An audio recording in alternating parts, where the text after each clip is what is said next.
this is Alma and welcome to my book journey. Today I have my first book haul of November, and so I have some books that I picked up at my library sale, a couple books that I picked up on Pango, and then one that I pre-ordered that I could not wait to get.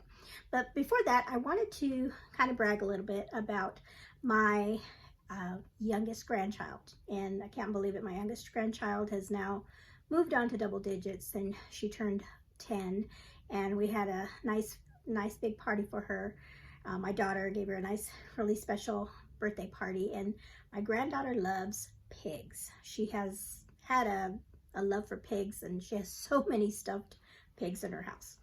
And she's had pig parties before, but this is kind of like a little send-off. This was going to be her last pig themed birthday party, and so I'll have a couple pictures up here of her, and my daughter brought out a farmer that brought out some animals, and guess what? We had some live pigs outside in the backyard, and they were the noisiest little things. I was not expecting the way they sounded. If you've been, and have not been around, like grown up on a farm or anything like that. So, and I've seen pigs before, like at fairs and things like that, but they were just babies, and they were like screaming, and I mean, just the way they sounded was funny. And so we had a fun time. And then also, so that was a fun time this weekend.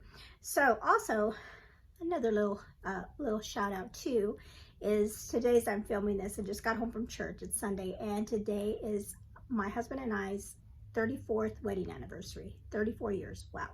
And I'll put a picture up here when, this is when we were dating, and and we don't look like that anymore, but we've been together for a lot of years, because we let's see, now I'm trying, maybe altogether it's he's gonna yell at me because I don't know this date. But anyway, 34 years married. Okay, I don't want to get that wrong, but anyway, so we celebrated that today as well. But anyway, on to why you're really here, and that is for my big book haul that I had so far. And it's so exciting because I found some Christmas books, and we're already in this almost halfway through November, and so I know a lot of you all are thinking about Christmas reads, if you do read Christmas books during the month of December. So I'll show those to you. Let's see, where do I want to start? Let's start with some books that I picked up at my actually, let's start with the books that I picked up at the library sales. And so let's see. Yeah, I'm trying to get these organized. Okay, this one I don't know if I've shared it before, maybe on a short, maybe I did, but this one is called Tomorrow and Tomorrow and Tomorrow by Gabrielle Zevin. And this book covers you've probably seen this around BookTube or in stores, and I've heard it's pretty good. So when I saw it at the library sale, I didn't want to pass it up. And remember, on my library sales, a lot of my hardcovers are only $1, so I couldn't quite pass that one up. So there's that. And this one is about, I think it's about two friends that are involved in the world of video game design. And I guess when you see that, you think it's tomorrow and tomorrow and tomorrow. It might be time travel, but I don't think it is. I think it has to do with a couple friends that are it says two friends come together as creative partners in the world of video game design, where success brings them fame, joy, tragedy, duplicity, and untimely, a kind of immortality. Interesting. Let me know in the comments below if you've read this book. I'd love to hear your comments on that. Okay. And then I picked up this book called The Light Between Oceans, and this is one I've been wanting to read ever since I heard about what it's about. And this cover is based on the movie that they made of it, and other covers I've seen have like the lighthouse. And this is the story of a couple in Australia that are, the husband's a lighthouse keeper, and they don't have any children, and then they they find a baby in a boat, and then what happens if they, with that story is, if I believe they keep the baby, and then what happens because they keep the baby. Like I said, I've been wanting to read this for a while. And also let me know if you've read this one, because this is another one that's been out there for a while. Okay, and then so I also found at my Little Free Library, or not Little Free Library, my library sale. Now, I have read this book, Kristin Hannah, The Nightingale, and I have a copy of it already, but this is a paperback copy, and I am going to be gifting one of my copies. I haven't made up my mind if I'm going to gift the paperback copy or the hardback copy. I kind of want to keep the paperback copy because I have other Kristin Hannah books, and they are paperbacks, and I can keep them all together. And so I don't know, but I have there's something special coming up that you will see in December for our Bookmas. It's going to be, this book will be part of that. So there's that one. And then I picked up a couple of books for my daughter. We are going to be doing, we are starting a new history section for our homeschool, and we're going to be coming into the Civil War. And I found these books there at the library. This one's called Great Speeches by Abraham Lincoln, and so I thought that would be really good for our homeschool. We can read those together. And then this one is Abraham Lincoln, Mystic Chords of Memory, Selections from Lincoln's Writings. So I thought these were some really cool finds as we begin that part of history. Okay, and then, like I said, the library sale had brought out some Christmas books, and so I picked up several Christmas books for next month to see if maybe I could read these. And so this first one is The Christmas Target by Shirley McCoy, and it is a love-inspired suspense. And this one says, Christmas Under Fire, security and rescue specialist Stella Silverstone returns home for the holidays to care for her ailing grandmother and finds herself the target of a killer. Only the unexpected arrival of the rescue team leader temporarily pulls her from the crosshairs. Once Stella hoped Chance Miller would become more than her boss, but the widow's tragic past keeps her from giving him her heart or embracing the Christmas season. Now, with the danger lurking in every corner of her grandmother's old Victorian home and family secrets hiding in the shadows, Stella is safe nowhere but with Chance. Only he can show her the joys of Christmas and the beauty of love, if he can keep her alive. So that sounds really interesting. So picked up that one. And then I saw this one, Debbie Macomber. I was trying to remember last Christmas if I read any of her books. I love this cover. Isn't that cute? And then it has a wonderful coffee picture on the back. And so this is, a short one for Christmas reading. And this one is, like it says, called Christmas Letters. And I'm looking through it to see if it doesn't look like it's like letters in here. It's just the name of the book. So it says, Catherine O'Connor often spends her days at a cozy cafe on Blossom Street in Seattle, where she writes Christmas letters for other people. She's good at making their everyday lives sound more interesting, more humorous, more dramatic. But for Dr. Wynne Jeffries, who also frequents a cafe, Christmas means lies and deception. In fact, the renowned child psychologist recommends that parents bury Santa under the sleigh. Oh, wow. Catherine, however, feels that his parenting philosophy is one big mistake, at least based on her 5-year-old twin nieces, who are being raised according to his free child methods. She argues with Wynne about his theories, while he argues that her letters are nothing but lies. They disagree about practically everything, and yet somehow they don't really want to stop arguing. As the days and nights move closer to Christmas, Catherine and Wynne both discover that love means accepting your differences, and Christmas is about the things you share. Oh, wow. That sounds interesting as I read it. It's not what I thought it was going to be about. So there's that. I hadn't read what it was about. I just picked it up. So there's that one. Okay, I got another Christmas one. This one's called A Country Village Christmas. Oh, don't you just love this cover? By Suzanne Snow. And this one says, can the magic of Christmas bring two lost souls together in love? Olivia is spending the festive season in her dad's old house, packing it up now that he's moved out. But her dad failed to mention she wouldn't be spending her time there alone. The last thing Olivia expects is for her surprise guest to be the very man who literally ran from her after an evening of fun and flirtation. But Tom has nowhere else to go, and Olivia is determined to forget the disappointment she felt when he took off. Instead, she'll help him find his way again. When heavy snow wreaks havoc with Olivia's plans and keeps her and Tom inside the house, will their forced confinement spark romance once again, or will it push them farther apart? Curl up with this perfect festive romance. That's kind of a tip. I think I've heard of that trope before. This, when you're stuck in a cabin and there's snow all around. I've heard of that before. So that's kind of what this story is about. So there's that one. Now this next one, oh wow.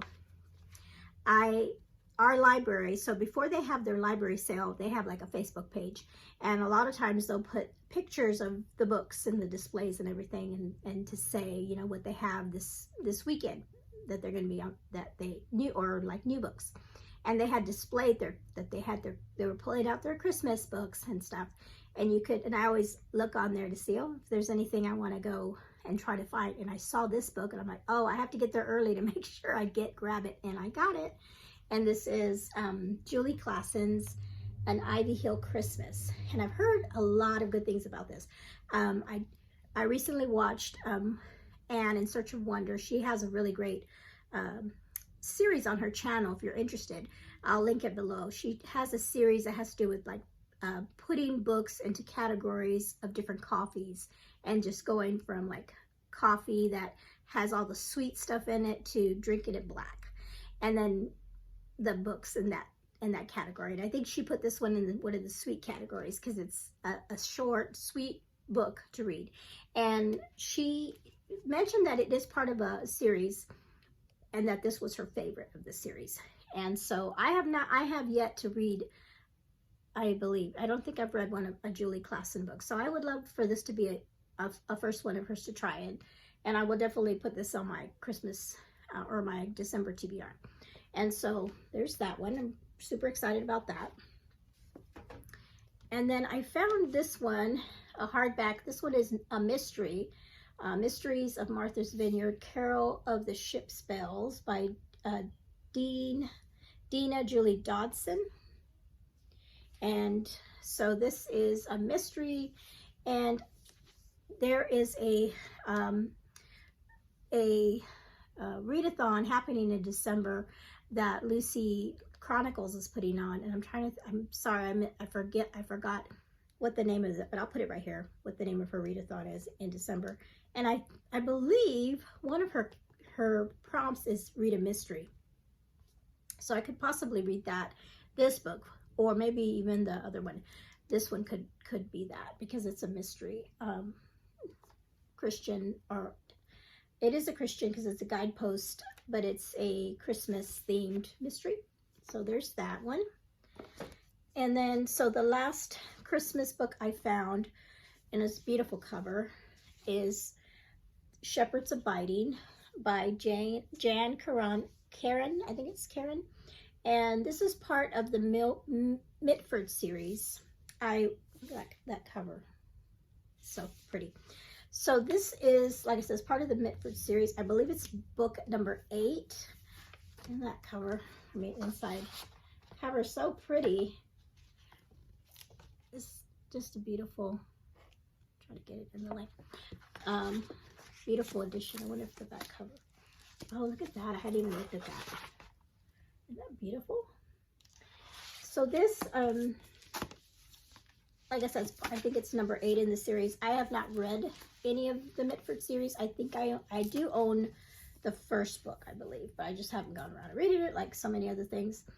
And so this one says, since he was a boy growing up in Mississippi, Father Tim has lived with what he calls the life of the mind. Except for cooking, gardening, and washing his dog, he never learned to savor the work of his hands. And then he finds a derelict nativity scene, including a flock of sheep that has suffered the indignities of time and neglect. Can he give the small assembly new life, restore the camel's ear, repaint every piece, replace an angel's missing wing? You can't teach an old dog new tricks, he reminds himself. Besides, it's his wife who's the artist in the family. Then he imagines the excitement in Cynthia's eyes and steps up to the plate, beginning a small journey of faith that touches everyone around him. So let me know in the comments below if you have read this series, and if you've read this book in particular. I would love to hear your opinion on this. Isn't it just a beautiful book? I was really excited when I found this one. Okay, so those are all the books. Let me make sure. Those are all the books that I picked up at my library sale, and all the Christmas books. And then these last few books I picked up, these two I picked up on Pango this beginning of this month. This first one came recommended to me by Cheryl from Candlewick Library. She mentions this book, and there's been some other people as well that have talked about this one. This one's called The Guernsey Literary and Potato Peel Pie Society. And it's by Marianne Schaefer and Annie Barrows. And this one is a epistolary novel. It looks like a lot of letters going back between some people. And so I have been wanting to read this ever since I've seen them talk about how good it is. So this is, I'll just read this short part. It says, January 1946, writer Juliet Ashton receives a letter from a stranger, a founding member of the Guernsey Literary and Potato Peel Pie Society. And so begins a remarkable tale of the island of Guernsey during the German occupation, and of a society as extraordinary as its name. And so this takes place during World War II, it looks like. So I'm excited to finally get a chance to read that one. And then this one, I'll tell you what, I don't remember why this was on my cart. I must have seen somebody talk about it. I don't know. So, but I got it. So let's see what it's about. It says Barcelona, 1945, a city slow. Oh, I'm sorry. This is called A Shadow of the Wind by Carlos Ruiz Zafón. And it says Barcelona, 1945, a city slowly heals from its war wounds, and Daniel, an antiquarian book dealer's son who mourns the loss of his mother, finds solace in a mysterious book entitled The Shadow of the Wind by one Julian Carax. But when he sets out to find the author's other works, he makes a shocking discovery. Someone has been systematically destroying every copy of every book Carax has written. In fact, Daniel may have the last of Carax's books in existence. Soon, Daniel's seemingly innocent quest opens a door into one of Barcelona's darkest secrets, an epic story of murder, madness, and doomed love. So it sounds pretty interesting. Please let me know if you've read this book. Comment below if you've read this book, or if you've heard of this, The Shadow of the Wind. I can't remember. I must have seen it on BookTube. Somebody must have talked about it, because that's why I had it in my cart. So there you go. And the reason usually when I buy from Pango, I usually kind of bundle, like this one, it was from the same seller, so I really wanted this one, and then I looked through the seller's other books that they had, and then they had this one, and I recognized the title, and that's why I picked that up. Okay, so the last book that I was actually, this is a new book. All these others are used books, but this is a brand new book that I pre-ordered, and I was so excited to get it in. If you may have seen the short that I put out, this one is book number 4 in the Timeless series by Gabriel Meyer, Across the Ages. Isn't that beautiful cover? And so this one I will be reading, probably I'm going to start this next week. I'm so excited to read it. A lot of people are going to be reading this month, because I think it just released on the 5th maybe of this month. And so we get 2 new characters in the Timeless series. If you don't know about the Timeless series, this is a story about, or a series about people that they're called what they call time crossers. And so this person, like in the picture, this individual lives 2 lives simultaneously, but in 2 different time periods. So in the one hand, she lives a time in the looks like 1727, and then this gal, and then when she goes to sleep and she wakes up in this time period, which is going to be 1927. So quite 200 years away from each other that they are living. And then the story that entails between how they time cross, or how she time crosses, because it's only one person, how she time crosses, and her name is Caroline. And so I know a lot of people have already received their books. They pre-ordered them or picked them up, or are still waiting to get their book.